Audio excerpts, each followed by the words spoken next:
大家好， 기독교 윤리 8번째 시간을 시작하겠습니다. 今天是基督教伦理的第8讲。 오늘 주제는 뇌물입니다. 今天要跟大家一起来分享的主题是有关行贿的问题、受贿的问题。 지금 우리 한국의 나라는 박희태 국회의장의 돈봉투 사건이 연일 TV 뉴스와 신문지상에서 화제가 되고 있습니다. 最近呢，在韩国呢，有关这个国会议长他收受一些贿赂的这些问题呢，引发了很多一些媒体的关注。 뿐만 아니라 국회의원들이나 장관들 혹은 시장, 군수와 같은 고위 공무원에서부터 말단 직원들까지도 뇌물로 인한 부정부패가 화제가 되고 있는 것을 흔히 볼 수 있습니다. 而且不仅如此呢，还有那些国会议员，还有那些各部门的长官，还有一些市长他们这些高级公务员，一直到最为末端的这些公务员呢、职员呢他们的一些不正腐败还有这些部分呢，的确也引起了很多社会的关注。 이런 일들은 비단 우리 한국뿐만 아니라 세계 모든 나라의 정치, 경제, 문화 전반에 퍼져 있는 것이 현실입니다. 这样的一些问题的出现呢，不仅仅是韩国一个国家的这样的一个所出现的问题，而是全世界各个国家在政治、经济、文化各领域呢，都普遍存在的一个现实。 선진국은 선진국대로의 이런 뇌물의 부정이 많고 후진국은 또 후진국 나름대로의 이런 부정부패에 대한 뇌물의 현상들이 많이 일어나고 있습니다. 发达国家呢，就发达国家也有作为一个发达国家，他们的一些特殊的一些他们的一些行贿各方面的一些问题的出现还有不发达国家呢，也同样各个国家都有按照其国家的国情的不同，但这有关这些受贿行贿的问题呢，都是不同程度的存在的。 사회의 대형 정치, 금융, 경제 비리 사건에 대한 보도를 볼 때마다 뇌물이 관여되어 있지 않는 사건이 없을 정도로 뇌물은 거의 모든 비리와 부정에 일상화되어지고 있는 것이 현실입니다. 那么社会上的那些政治、金融还有经济这方面所出现的一些不正之风的这些报道当中，我们可以看到，所有的那些问题的出现呢，也都伴随着这个行贿和受贿的这些问题的出现。 뇌물은 평범한 시민들에게도 사회생활 속에서 흔히 마주치는 일상적인 문제 중에 하나가 되고 있습니다. 所以呢，受贿、行贿呢，哪怕在一般平民百姓当中的一些一般的社会生活当中呢，也是时常会遇见到的一些很日常的一些问题当中的一个。 특별히 부패가 심한 나라일수록 결정권을 행사할 수 있는 권력을 지닌 사람들은 뇌물을 바라고 있으며 또 받는데 익숙해져 있습니다. 越是腐败的这样一个国家呢，因为其官员的所掌握的这种决定的这种权利手中的权力是非常的大的，所以呢，他们很自然的就会想要获得一种贿赂而且呢，他们受贿已经对他们来说已经习以为常了。 주로 정치 형태가 이렇게 선진화되지 못한 후진국일수록 이런 뇌물을 통한 부정부패는 심각한 지경입니다. 越是落后的国家呢，这些在行贿受贿这方面呢，也比较相对的严重。 국민들 역시 의도적이든 아니든지 간에 뇌물을 주는 것에 크게 양심의 가책을 느끼지 않고 살아가고 있습니다. 那些百姓呢，也不管他是有意还是无意呢，他们在有关这个行贿这方面呢，他们也不受到多大的良心的谴责。 지위를 이용하여 돈을 벌고자 하는 마음과 금품을 제공하여 이를 쉽고 빠르게 처리하고자 하는 이러한 마음의 욕구가 있기에 뇌물은 없어지지 않고 계속 진행되고 있는 것입니다. 那么掌握实权的人呢，想要利用这手中的权力呢，想要获取更多的财物，这是他们所希望的而且那行贿的人呢，他们是想要借着行贿呢，使自己正在办的这些事情呢，能够迅速的能够得到解决，自己也能够获得更多的这种实惠。 교회와 관련된 일에서조차도 예외는 아닙니다. 针对呢教会的一些有关于教会的一些问题上呢，这些行贿受贿的这个问题呢，也是不例外的。 예, 교회 건축의 문제로 수고비와 선물이란 명목으로 뇌물이 관공서 직원에게 건네지는 경우가 상당히 많이 있죠. 教会为了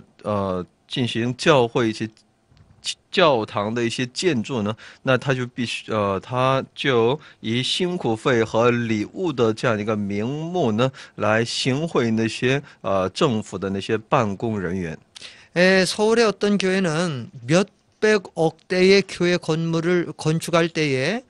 세금을 줄이고 건축 허가를 쉽게 받기 위해서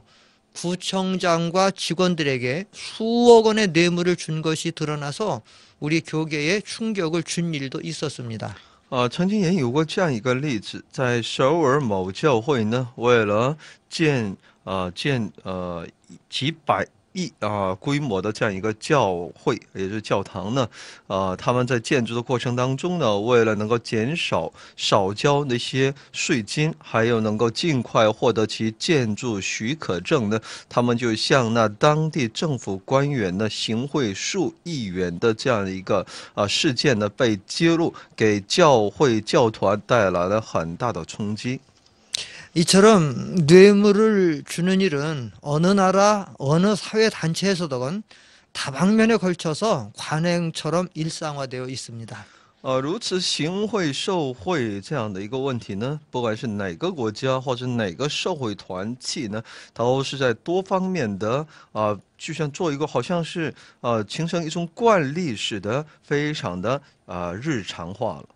이런 사회적 분위기에 젖어 있기에 사람들은 종종 뇌물을 주면서도 그것을 잘못된 일이라고 생각하지 않고 일종의 관습이나 문화로 생각하고 있는 현실입니다. 因为整个社会氛围呢，都已经对此呢有很多的一种宽容，这样一来呢，人们在行贿明明是做错的过程当中呢，他们也只是觉得这是一种惯例，觉得这只是一种文化，所以呢，他们没有一点的道德方面的一些自我的谴责。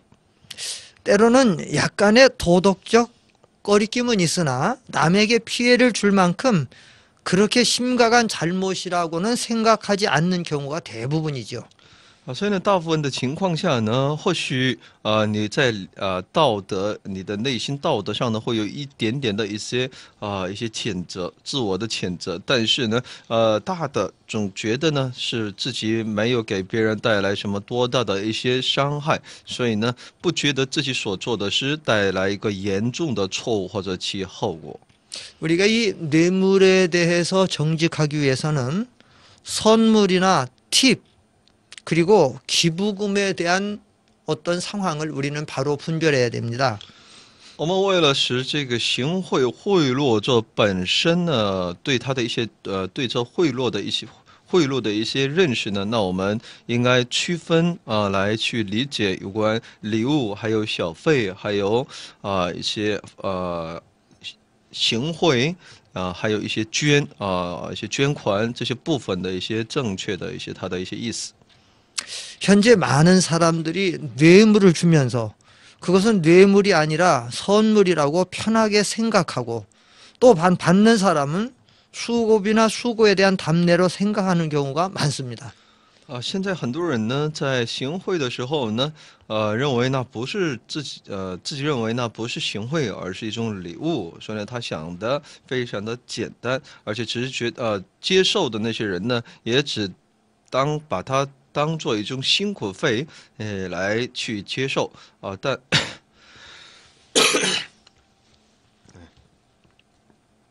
그러나 주는 행위 속에 깔려 있는 의도와 동기를 냉철하게 분석해 보면 주는 것의 성격이 무엇인지 분명하게 나타나고 있습니다. 但是呢，在从其给予的这种行为行为的内心深处当中所包含的一种意图和动机，当我们去观察的时候呢，那我们就能够知道他的这一赠与也好，礼物的这种性质。 이 뇌물은 선물과 수고비로 주어지는 팁이나 기부금과는 분명하게 거리가 있습니다. 那我们应当明白，这个行贿这本身呢，与那我们所认为的礼物，还有辛苦费，或者是小费，或者是捐款是截然不同的。 선물이란 일반적으로 친밀한 관계가 형성되어 있는 사이에서 주어지는 것이라면 팁과 기부금은 인간적인 관계가 형성되어 있지 않는 사이에서 주어지는 것입니다. 那么礼物呢？一般是要赠予那些有亲密这种关系，已经形成了其亲密关系的人，向他们所赠予的。而那小费和捐款呢，是在还没有建立那人际关系、彼此的人际关系的情况之下而赋予对方的。 이 팁이나 기부금 혹은 선물은 모두 대가를 바라지 않는다는 점에서 공통점을 가지고 있습니다. 那礼物也好，还有这些小费也好，还有那些捐款也好，他们这几样的这些共同点是什么呢？那都是不求回报和代价的。 그러나 뇌물은 이와 다릅니다. 뇌물이란 행정권과 판결권을 갖고 있는 사람에게 뇌물을 주는 자신에게 유익하도록 하기 위해서 판단을 굽게 하고 정당하지 못한 집행을 하도록 하기 위한 목적으로 주어지는 것입니다. 但这个行贿，贿赂这本身是与之不同的。行贿受贿呢，是因为他拥有行政权和判决权。 就是针对拥有这一权利的人，人们给他行贿，求的是对自己有益处，让他在进行判决的时候呢，能够对自己有利，也就让他判出一个不正当的这样一个结果，这是他行贿的一个最终的一个目的。 물론 일종의 선물이나 기부금을 내는 사람들도 때로는 기부금을 통하여 자신의 영향력을 행사하고자 하는 경우가 있을 수는 있으나 이런 경우는 기부받은 단체나 개인이 그로 인하여 어떤 구속감이나 의무감을 갖지는 않을 수 있습니다. 当然，有些人也想要借着这个礼物或者是这种捐款呢，也想要施展自己的一些影响力，也有这样的情况。这样的情况呢，但是他们是有这样的一些想法，但是呢，受贿的也就是说呢，接受这样的一个他们的一些礼物，还有一些捐款的那些团体或者个人呢，他们没有义务因着他们的捐款而受到一些拘束，或者是有义务来为他们办一些事情。 그러나 뇌물은 대가성이 있기에 뇌물을 받는 자는 비록 공식적인 보상이 요구되지 않지만 제공자에게 뭔가를 비공식적으로 제공해 주어야 한다라고 하는 어떤 그런 구속감이나 압박감을 갖게 되겠지요. 但这个贿赂这本身呢，却是有一种代价性的。接受受贿的人呢，虽然他是不用公开的来去补偿呢对方。 而且呢，行贿的人也不会公开的来要求他为他办一些什么事情，但是呢，会在非正式的呢，也向他提出，因为行贿本身呢是向他提出一些他所希望得到的一些东西，这样一来呢，受贿的人呢也有这样的一个压力，必须为那提供者呢带来一些诸多的好处才可以。 비공개적 은밀함 역시 뇌물을 다른 것과 구분하는 중요한 기준이 됩니다. 所以呢，不公开的这种可以说呢隐秘的这种交易呢，也是这种行贿所带来的一种其特点。 선물이나 혹은 수고비, 기부금 같은 것은 일반적으로 공개된 장소에서 남들이 보는 앞에서 주어지는 것이지만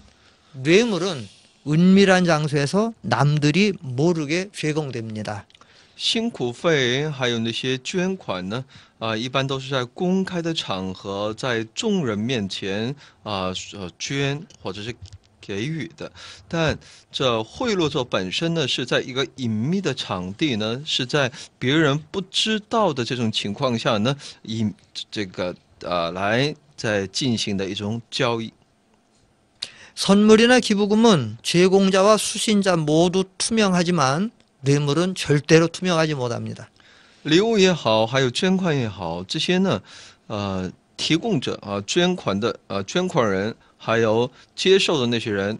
这两方面都是很透明的，但行贿受贿呢却是不同的。 이처럼 뇌물은 그 동기와 목적에 있어서 분명히 기부금이나 선물과는 다르기에 우리 그리스도인들은 이런 면에 있어서 정직해야 하고 하나님 앞에서 꺼리낌이 없도록 해야 됩니다. 如此呢，贿赂者本身的动机和目的呢，与其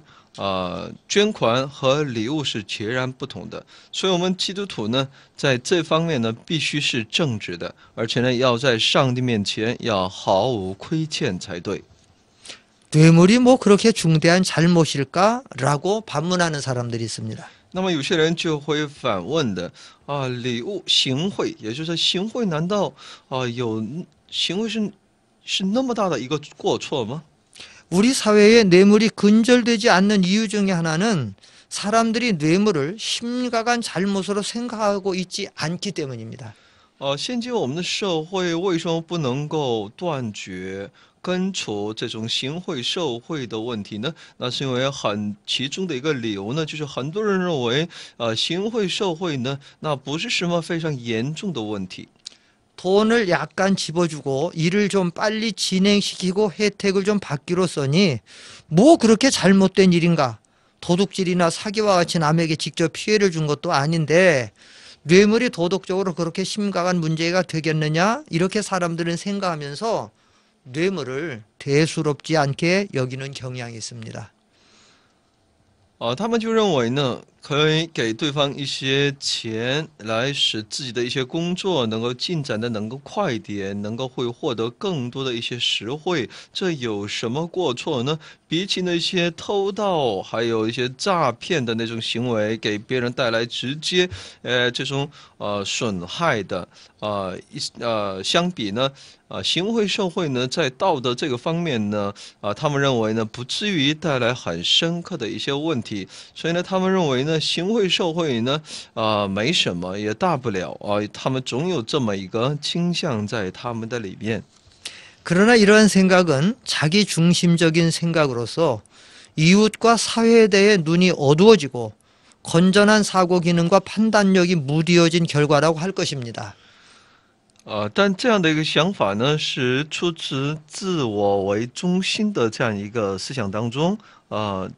这会带来于那邻居社会针对他们的这样的一个视线会变得昏暗，也就无法做出一个正确的一些思考，还有一些判断力，就会带来这么一些结果的。 실제로 뇌물은 단순히 주는 자와 받는 자에게만 국한되는 일로 그치지 않습니다. 因为我们知道，实际上呢，这个贿赂者本身呢，不仅仅只是呢行贿和受贿两方面的这样的一个局限在这两者之间的这样一个问题。 우리가 뇌물을 금지해야 될 중요한 이유가 바로 여기에 있습니다. 所以呢，在这里就有我们必须要禁止行贿受贿的一个重要的理由在这里。 뇌물은 언제나 제3자와 사회나 국가에 이르기까지 엄청난 부정적 영향을 미치고 있습니다. 行贿受贿呢，不仅仅针对第三者，也给社会还有国家带来非常那个不好的反面的一些影响。 우리 사회에서 일어나고 있는 사고들을 보면 국가 공무원들이 뇌물을 받고 허가해 줄 수 없는 곳에 공사를 허가해 주거나 건물을 지을 수 없는 상황에 뇌물을 받고 허가해 주었기에 많은 인명피해나 경제적 손실을 가져오는 경우가 허다합니다. 在我们这个社会当中呢，所出现的很多的一些事故，还有一些问题的出现呢，都与呢国家公务员他们行贿也是他们受贿来允许那一些建筑公司呢进行一些建筑。也就是说，原先所无法那个审批的、不应审批的、不应批准的那些地方呢，却允许，因为他们受贿了，所以呢，允许他们在那里搞建筑。但其结果呢，也因着这些问题的出现呢，也带来很多生命、人们的一些人民的生命还有财产各方面的一些巨大的损失。 1995년 우리 한국 서울에서 삼풍백화점이라는 큰 건물이 무너져 내렸습니다. 在1995年的时候呢，在韩国呢，在首尔有个叫山丰百货店的这么一个大百货商场呢，坍塌了。 이 사고로 501명이 사망하고 937명이 큰 부상을 입고 장애를 겪고 있습니다. 因着这一事件呢，有501名丧生，930多人呢，他们有各身体上呢都带来一些疾病还有残疾。 거기에 따르는 경제적 손실은 이루 말할 수가 없을 정도입니다. 因此而引发的其带出来的其经济上的这种损失呢，是真的难以估算的。 삼성백화점 건물의 붕괴 원인을 살펴보면 뇌물이 그 주요 원인이 되고 있습니다. 那么这一百货商场的坍塌问题呢，归根结底呢，也是因着其行贿受贿所带来的一些问题。 그 삼성백화점이 지어진 건물의 본 지역은 주거 용지로서 백화점이 들어설 수 없는 곳입니다. 那么这个百货店所坐落的那个地方呢，原先那个地皮呢是只允许建造那些可以说居住楼房的，但他们在这里呢，也就是根本原先是无法，可以说无权来建造这种百货商场的。 다만 그곳에 아파트를 통한 작은 상가 건물 정도를 지으려고 했던 곳에 뇌물을 주고 엄청나게 커다란 백화점이 들어선 것입니다. 这样呢，原先是这么一个用途，但是呢，人家呢给了很多的一些贿赂这样的时候呢，审批机关呢就批准他们在这里建造大规模的百货商场。 뿐만 아니라 건축물이 지어질 때에 그 중심 기둥은 32인치의 기둥이 들어가야 될 곳에 23인치의 기둥을 돈을 적게 들이고 세웠다고 합니다. 而且呢，在其建这个百货商场的过程当中呢，在其柱子，也就是说呢，这个建筑物的柱子的它的一个直径呢，有其规定的标准的，但他们为了省那个工费呢，他们就在那里缩短或者是减少其直径这样来就埋下了很大的一些隐患的。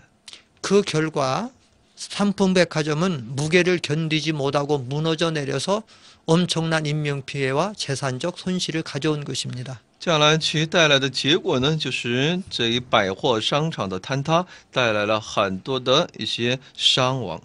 지금도 세계적 다큐멘터리인 내셔널 지오그래픽 같은 채널에 보면 이 삼풍백화점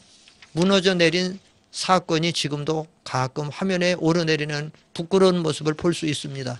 现在呢，也是有不少的国家呢，在谈到有关这些大的一些人命一些问题的时候呢，建筑也好，这些问题的时候呢，也把这个韩国的这个百货商场的坍塌这一事件呢，做一个其典型的案例来去播放。 뇌물을 주고받지 않아서 법대로 진행했더라고 하면 이런 엄청난 참사는 없었겠죠. 如果当时呢，遵照法律的程序来进行，而且呢，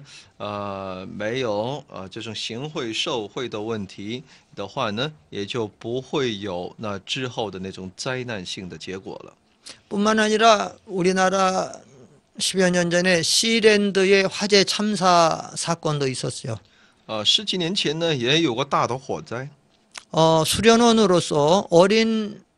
학생들이 입소해서 수련을 받는 것인데 화재가 발생해서 수십 명의 어린 생명들의 목숨을 빼앗겼습니다. 在那里，在那个场地呢，在当时呢，有很多的一些学生一些学生参加一些培训但因着引发了一些大的火灾，所以呢，几十名的这样的一个学生呢，他们丢掉了生命。 거기는 그런 건물, 그런 어떤 컨테이너 건물로 들어설 수 없는 것인데 거기에 관련된 공무원들이 뇌물을 받고 허가해 주었다가 그런 엄청난 참사가 일어난 것입니다. 那建筑呢，也是原先是不允许建造的，但当地的官员呢收受一些贿赂，这样一来呢，他们就批准了在那里有这样的一个建筑，这样呢，后来呢就引发了这种火灾，带来了这么一个人命这样的一些损失。 요즘 저축은행들의 부도 역시 뇌물을 받고 능력도 안 되는 기업에 많은 금액을 대출해 주었다가 회수하지 못하므로 부도가 나서 많은 고객들에게 마음의 커다란 상처와 금전적 손실을 주게 된 것입니다. 所以呢，最近在韩国新闻当中也经常能够接触到的有关银行一些乱放贷收不回来，给很多储户带来严重的一些经济损失的这样一个内容呢，我们也能够在新闻当中也能够经常的看到。但其归根结底，它的问题也是因为他们收受贿赂，给那些无资格的还没有无资格来偿还、没有偿还能力的那些人呢，放了很多的贷款。 이처럼 뇌물은 단순히 뇌물을 주고받는 사람들의 일로 그치지 않고 반드시 거기에 연결된 많은 사람과 단체에 엄청나게 큰 부정적 영향을 끼치고 있는 것입니다. 虽然如此这种行贿受贿呢，不仅只局限在他们的双方的这样一个问题上，而是给其周边的一些有关系的那些人呢都人或者团体呢都去面对很大的一些不好的那些影响。 뇌물은 나라의 경제적, 정치적, 사회적 발전을 가로막고 나라를 낙후하게 만드는 독버섯과 같습니다. 所以行贿受贿呢，是破坏一个国家的经济、政治、社会各发展的这样的一个妨碍的一种绊脚的这种作用也会给国家呢带来一个整体的一个落后的一个这么一个光景。 제3세계 후진 국가들이 생산하는 공산품들이 세계 시장에서 경쟁력이 떨어지는 이유 중에 하나는 개발과 제품의 선진화에 들어가야 할 연구 개발비와 생산비의 상당 부분이 검사와 인허가를 해주는 사람들의 호주머니 속으로 들어감으로써 제품의 질이 떨어지기 때문입니다. 那些欠发达国家呢，他们所生产的一些产品呢，在世界市场当中，它很少有其竞争力的一个主要原因当中的一个呢，就是他们把原先应该投入到其开发和产品的这种先进化而付出的一种研究费用 和生产费用的相当一部分呢，却要塞进那些专门来做一个拥有一种许可和检查这种权利的那些官员的那种钱囊里头。 뇌물은 궁극적으로 사회를 부패하게 하며 사회 정의를 무너뜨리고 결과적으로 사회의 선진화를 방해하고 있습니다. 所以行贿受贿呢，最终会使这个社会呢变得更加的腐败，而且呢会击垮那些社会正义。最终的结果呢是给社会的发展呢带来很多的妨碍。 부정부패나 청렴도를 이렇게 세계의 조사를 해보면 선진국일수록 그 부정부패 수치가 낮고 후진국일수록 부정부패 이런 경향의 순위가 높습니다. 所以呢，据调查呢，越是发达国家，其行贿受贿的这种几率就少越是不发达国家的时候呢，这种行贿受贿呢比较严重。 그 후진국에 가서 사업을 하는 사람들의 애로사항 중에 하나는 그 후진국의 국가 공무원들이 이런저런 이유를 들어서 뇌물을 요구하고 사업을 여러 가지 지장을 주기 때문에 참 사업 경영이 어렵다고 합니다.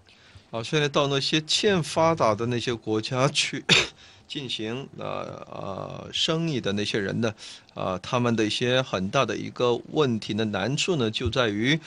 其当地的那个国家的那些官员呢，他们不断的去要求他们要收受贿赂所以呢，在去办那些企业的一些事情的时候，处理一些业务的时候呢，给这些投资者呢带来很多的一些不便，还有一些很多的问题的出现。 결과적으로 뇌물은 사회의 선진화를 방해할 뿐만 아니라 개인들은 관공서에서 민원을 해결하기 위하여 기다리는 순서를 조금이라도 줄이기 위하여 단순히 급행료를 지불한 것이라고 생각하지만 이것이 일상화되면 공무원은 조금이라도 뇌물을 주는 자에게 먼저 일을 처리해 주게 되고 그 결과 보통 시민이나 가난한 자는 결국 정상적인 민원 처리를 받지 못하게 되든지 오래 기다려야 되는 불편을 겪게 되는 것입니다. 那么这些个人呢，为了在到一些政府机关去办公的时候呢，解决一些问题的时候呢，为了能够减少呢等待的这种时间呢，他们就会进行一些行贿这些问题就会出现。那么这些受贿的这些人呢，公务员呢，他们因为是受贿了，所以呢，他们就想要尽可能为那些行贿的人先处理那些他们所面对的这样的一些问题。这样一来呢，那一般的那些普通的那些市民，还有那些贫穷的那些人呢，他们无钱的，或者说没有那种能力来进行行贿，这样来他们所要正当、所应当要求、所应该获得的那些他们的问题的解决的那种期限呢，也会越来越长久，给他们的生活各方面呢，也会带来更多的一些不便的。 그렇게 되면 이는 가진 자와 그렇지 않은 자와의 위화감을 조성하게 되고 결국 서민들로 하여금 사회에 대한 불만과 상대적인 박탈감을 갖게 하여 국민들의 사회 통합에 부정적인 영향을 미치는 결과를 초래합니다. 这就带来其结果呢，就会带来那些富人和那些穷人之间的这种对立。 他们之间的彼此的一些仇恨，就会带来社会各方面的一些不稳定的因素。那对整个社会的那种稳定会带来很多的一些问题。 선한 목적을 위해서 뇌물을 사용한다고 하면 어떨까요? 那我们可以再试想一下，如果我们这行贿是为了一个好的一个目的我们去行贿，那可不可以呢？ 많은 사람들이 선한 목적을 위해서라면 때로는 뇌물이 필요하다는 주장을 펴기도 합니다. 那么很多人呢，他们主张呢，为了呢好的目的呢去行贿是有必要的。 뇌물을 쓰면 상황이 호전되고 불가능하던 것이 가능하게 되는 경우를 경험하게 되면서 사람들은 도덕적인 문제가 있음을 알면서도 뇌물의 유혹을 뿌리치지 못하고 있습니다. 那么行贿的话，那人们都知道，说借着行贿呢，那很多事情呢就会变得好转，而且使那些不可能的事情呢也都变为可能。所以呢，人们明明知道这在道德这方面呢是有问题的，行贿这本身，但他们还是无法挥去那行贿的诱惑，或者是受贿的诱惑。 앞에서도 언급했듯이 수백억 원의 교회를 짓기 위해 10억 원의 뇌물을 주는 경우나 이런 어떤 경우에 인도네시아 선교를 위해서 병원을 짓는데 병원을 짓기 위한 건축비만큼의 뇌물을 주어서 겨우 허가를 받고 병원을 건축하는 일, 또는 교회나 기도원 신학교 건축과 관련하여 난감한 상황에 처할 때 허가를 내기 위해서는 때로는 금품을 주어서라도 일을 진행시키는 경우가 많습니다. 就像刚才前面所列举的某一教会呢，为了去建造那几百亿规模的这样一个教堂呢，他要去行贿10个亿用10亿来去行贿又比如在印尼宣教为了在印尼宣教呢，去为了在那里在当地呢盖一所医院呢，就必须把可以说呢，其投资的。很大一部分呢，做一个行贿的这种资金来去获取其建筑许可证这样的情况也有为了建造教会或者是神学院的目的来去给那些当地的官员行贿这样的问题呢，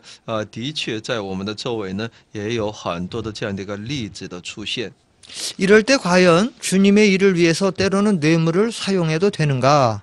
那么在这样的一个前提下呢，那我们是不是可以因为是主的工作，那我们就可以行贿呢？ 이와 같은 경우 좀 더 큰 가치와 선을 위해서 낮은 가치와 선을 버릴 수 있지 않느냐는 이론을 펴기도 합니다. 所以人们就认为呢，为了获得更大的价值呢，获取更大的价值，我们是否可以放弃那小的或者少的那种价值和善呢？ 그러나 이러한 문제는 신학적으로 매우 복잡한 문제입니다. 但这一问题呢，在神学角度上呢，是一个非常复杂的问题。 왜냐하면 무엇이 더 큰 가치 있고 낮은 가치며 무엇이 더 큰 선이고 낮은 선인가 쉽게 판단하기가 어려운 문제이기 때문입니다. 那是因为哪个更富有价值，哪个是一个价值更为比较小，或者哪个是大善，哪个是小善，在这方面呢，真的难以进行正确的判断。 또한 뇌물은 어떤 경우에도 절대로 사용해서는 안 된다고 하는 것 또한 조심스럽게 생각해 볼 필요가 있습니다. 而且呢，针对那些主张行贿受贿是绝对不可以的这样的一个主张呢，我们也应该对此有一些个人不同的一些看法。 절대로 선교를 허락하지 않는 나라에 복음을 전해서 영혼을 구원하기 위하여 뇌물을 사용하는 경우에는 뇌물을 사용할 수 있다고 봅니다. 所以呢，我们认为呢，针对那些不允许宣教的国家，在那里去展开那些福音的工作的时候呢，为了拯救那更多的生命和灵魂呢，不得已所进行的行贿呢，我们觉得呢，这是可以的。 또한 생명을 살려야 하기 위해서 부득이 뇌물을 필요로 할 때라면 뇌물을 사용할 수 있다고도 봅니다. 为了拯救生命而不得已进行行贿呢，是可以的。 지금 현재 중국 탈북자들이 지금 거기서 구속돼서 북송될 위기에 있다고 오늘 아침에도 뉴스를 들었습니다. 所以我们借着这些新闻呢，了解到呢，在中国呢，有一批从朝鲜那个逃到中国的一些人呢被抓，正准备把他们遣送到朝鲜。 그들이 그대로 북송된다라고 하면 그들의 생명은 보장할 수 없습니다. 如果他们这样被中国遣送回国的话呢，他们的生命很难得到保障的。 그들을 건져낼 수만 있다라고 하면 뇌물을 주어서라도 건져내야 됩니다. 只要能把他们能够营救出来，哪怕借着行贿那我们就也应该去做，而且把他们救出来。 그러나 이러한 경우는 그야말로 극단적인 경우이고 일반적인 경우에서 우리 그리스도인들은 일상적인 일로는 뇌물을 주고받아서는 안 되는 것입니다. 但这样的一些例子呢，都是一个极端的一个特别的一些例子所以我们在一般的我们的生活当中呢，我们是不应当去行贿的。 결론적으로 성경은 뇌물에 대해서 우리에게 어떻게 교훈하고 있는지 살펴보겠습니다. 下面我们来看一下圣经是如何教训我们有关行贿和受贿。 정의를 굽게 하고 불의 불법을 조장하는 뇌물을 주고받는 일은 공의로우신 하나님께서 매우 싫어하시는 일입니다. 歪曲正义、行那不义不法所带出这种后果的这种行贿和受贿呢，是我们这位公义的神所不喜悦的。 성경은 뇌물을 주고받는 것에 대해 분명하게 금지하고 있으며 심판을 경고하고 있습니다. 圣经呢清楚的在禁止行贿受贿，而且呢要警告对他们是有审判的。 출애굽기 23장 8절 이하에 보면 너는 뇌물을 받지 말라. 뇌물을 받은 자의 눈을 어둡게 하고 의로운 자의 말을 굽게 하느니라고 말하고 있습니다. 出埃及记23章8节里面说呢，不可受贿赂，因为贿赂呢，能叫明眼人眼瞎了，又能颠倒义人的话。 잠언 29장 4절 이하에는 뇌물을 억지로 내게 하는 자는 나라를 멸망시키느니라고 경고하고 있습니다. 箴言说29章4节警告我们：王借公平，使国坚定；索要贿赂，使国倾败。 욥기서 15장 34절 이하에 보면 사곡한 무리는 결실이 없고 뇌물을 받는 자의 장막은 불탈 것이다 하고 무서운 심판을 경고하고 있습니다. 约伯记15章34节说：原来不敬虔之辈必无生育，受贿赂之人的帐篷必被火烧。 민수기 31장 8절 이하에 보면 실제로 발람은 모압 왕 발락이 뇌물을 주겠다고 유혹했을 때에 그 뇌물을 탐하고 이스라엘 백성을 멸망의 길로 인도했다가 이스라엘 백성의 칼날에 죽는 심판을 받기도 했습니다. 在民数记31章以下呢，我们就能够看到，其巴兰呢，他想要接受这个摩押王巴勒的这种行贿的时候呢，这一问题呢引发带出了神的一些震怒，这样来呢，就以色列百姓面对了其被杀戮的审判。 제가 잘 아는 성도 중에는 이렇게 중장비 검사소 소장으로 있는데 그 검사를 쉽게 받으면 돈이 덜 들어가기 때문에 뇌물을 주는 경우가 있는데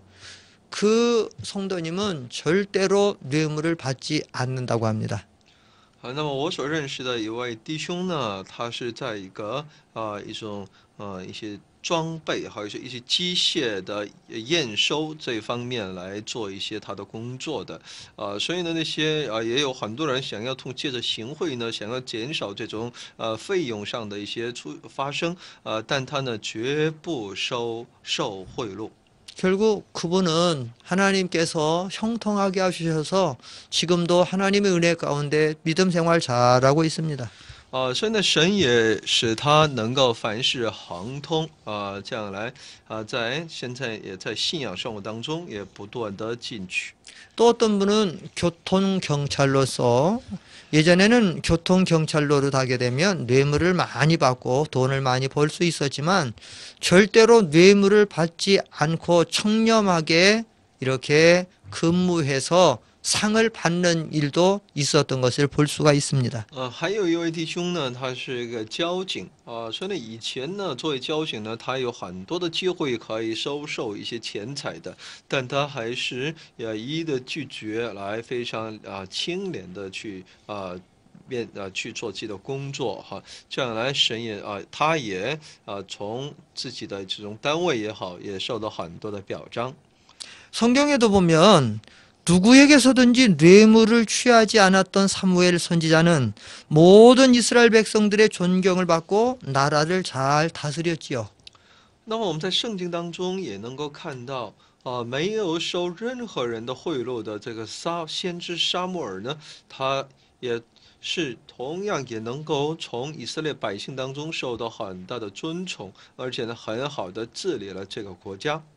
그러나 뇌물을 탐하고 판결을 굽게 했던 사무엘의 아들들은 백성들에게 배척을 받고 실패하고 말았던 것도 우리는 성경에서 볼 수가 있습니다. 但我们也借着圣经呢，又能够看到那撒母耳的那些儿子们呢，他们却收受贿赂他们在行那些不义最终呢被百姓唾弃。 그러므로 뇌물로 인한 부정부패가 판을 치고 있는 이런 어려운 때에 우리 그리스도인들은 뇌물을 주고받는 오래된 폐습을 추방하고 정의로운 사회와 나라가 되도록 앞장서야 되겠습니다. 所以，我们基督徒呢，应该撇弃这种社会的这种惯例这种行贿受贿的这样一个问题我们要伸张正义，在社会和国家里面呢，我们都要起这一个模范的这么一个作用。 이상으로 강의를 마치겠습니다. 감사합니다. 到此来结束今天的课程，谢谢大家。